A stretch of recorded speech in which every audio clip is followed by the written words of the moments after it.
Pois é, a manchete hoje de um jornal da capital é: apagão de inverno preocupa.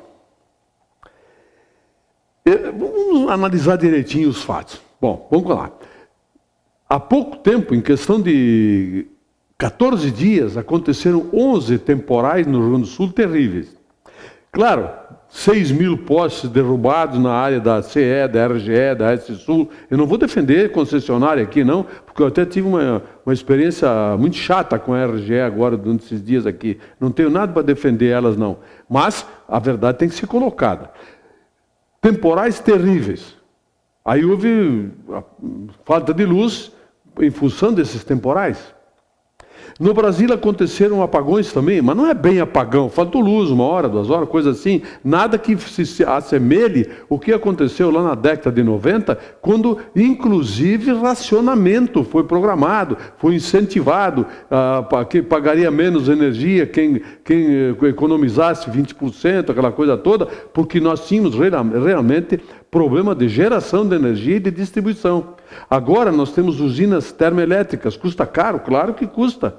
Bem mais barato que ser gigolô de usina hidrelétrica, né? Mas enfim, não tem problema de falta de energia. Peraí um pouquinho, vamos lembrar uma coisa. Nos Estados Unidos, por exemplo, que está nevando adoidado lá, tem um inverno terrível, o pior inverno da história deles aproximadamente, eles têm falta de energia lá, com inverno, frio, problema de calefação, Sabe o que fazem lá? Tentam buscar soluções. Aqui nós politizamos isso. Politizamos a falta de energia elétrica. Mas vamos parar de politizar tudo aqui? Será que nós temos que granalizar, politizar tudo mesmo? Agora estão prevendo que pode, porque vai chover, porque vai não sei o quê. Aliás, se chover, nós vamos ter o retorno dos reservatórios d'água no patamar normal, que estão muito abaixo, estão abaixo do que era 11, 12 anos atrás, inclusive. Reduziu muito o nosso reservatório de geração de energia hidrelétrica. Mas nem por isso nós tivemos racionamento de energia elétrica. Mas enfim, agora veio o inverno, de repente, estão projetando, imaginando que possa acontecer. Já tem gente que está imaginando que, se não for esse ano, vai ser em 2015 que tem que haver aumento na tarifa de energia elétrica. Mas aumento da tarifa de energia elétrica, aumento de tudo, todos os anos acontecem. Nada de extraordinário. Só que nós estamos no ano eleitoral. Então, tudo é usado politicamente, a favor ou contra. Nós temos que prestar mais atenção com as coisas. Apagão no inverno? Em memória de quê? Por causa de quê? Manchete político-partidária, pode ter certeza.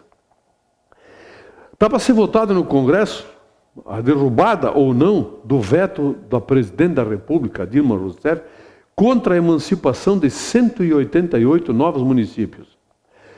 A Dilma tem que vetar mesmo esse tipo de projeto eleitoreiro que passou no Senado, na Câmara, criar mais 188 municípios, 188 prefeitos, um exército de funcionários públicos de cargo de confiança, concursado, etc., uma porrada de vereadores, quer dizer, uma estrutura fantástica de municípios que se sabe, a maioria não tem nenhuma condição de gerar sua própria receita para pagar as suas despesas. Vivem do fundo de participação dos municípios, dos estados e da União. Depois falta dinheiro, tem pouco dinheiro para distribuir para as demais cidades, para os demais municípios. Fez muito bem a presidente Dilma. Aliás, tinha um deputado aqui no estado que era o rei das emancipações. Se dependesse dele, ele emancipava os bairros. Cada bairro que ele conseguisse emancipar, ele conseguia lá uns 15, 20 votos. Era esse o objetivo. Entende? Então, vai para o Congresso Nacional para ser votado o veto, mantido ou derrubado o veto da presidente. Se derrubarem o veto, nós vamos ter mais 185 tumores gastando dinheiro público dos nossos impostos, sem gerar o suficiente para se sustentar. O objetivo? Empreguismo, cabide de emprego, todo mundo já sabe. E isto vem há muito tempo. Há muito tempo que tem os interesseiros, os interessados nesse tipo de atentado contra os cofres públicos, que são essas emancipações sem nenhum sentido.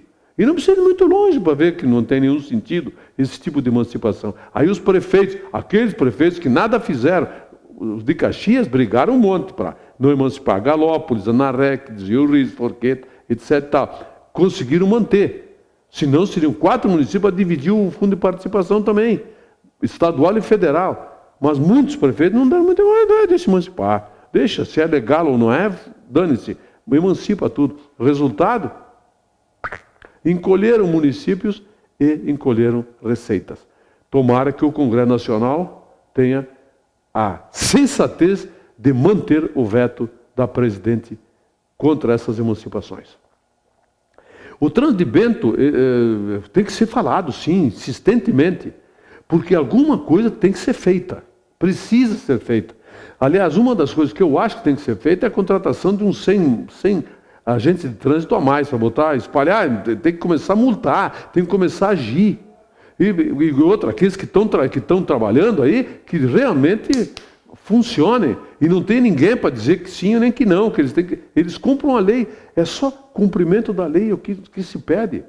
Nada mais do que isso. Hoje de manhã eu vivi algumas situações que elas seriam cômicas se não fossem trágicas. Por exemplo, eu estava lá na rua Ernie Hugo Dreyer, aquela que vem lá do hotel da Londres, em direção ao Renato, tem uma sinaleira ali, e um caminhão com caçamba, a sinaleira fechou, mas ele não quis nem saber, ele tocou direto. Quer dizer, se alguém vem subindo lá e abre a sinaleira naquela hora, pode ser uma família, ele demolia os caras, porque a velocidade, ele tentou dar uma aproveitadinha no sinal verde, mas não deu, e ele passou com o sinal fechado.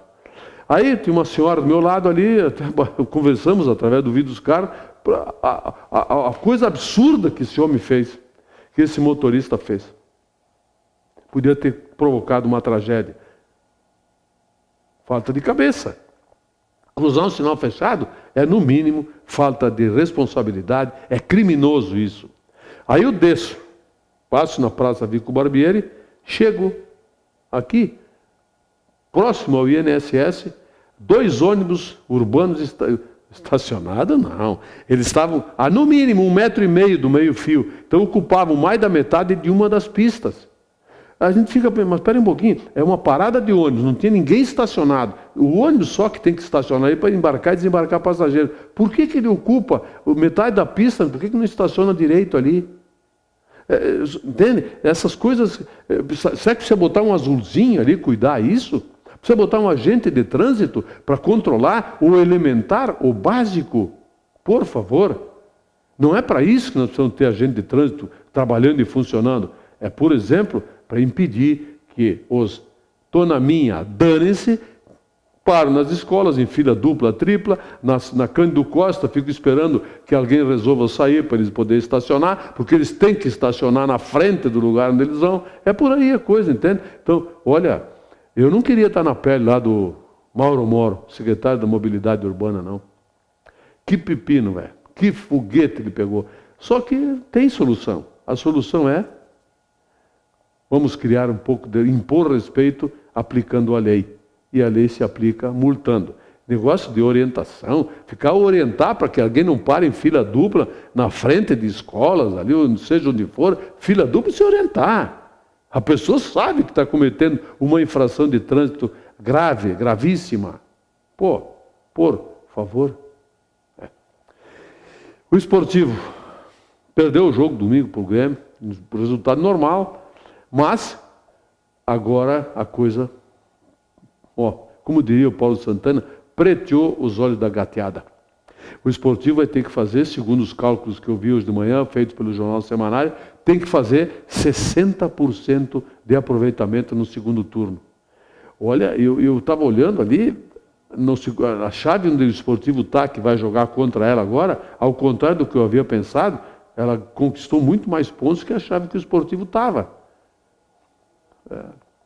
Olha, vai ser complicado isso, hein? Aliás, até acompanho o programa do Buda, logo depois do meu comentário aqui, ele vai estar falando sobre isso, fazendo projeções de alguma coisa nesse sentido. O Esportivo vai precisar, como nunca, do apoio da comunidade. com certeza, para se manter na elite do futebol gaúcho. Tomara que consiga. Vamos torcer para isso. Muito obrigado pela sua atenção, telespectador. Eu volto amanhã.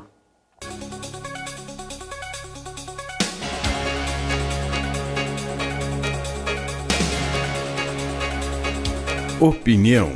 Oferecimento Ludfor Consultoria em Energia. www.ludfor.com.br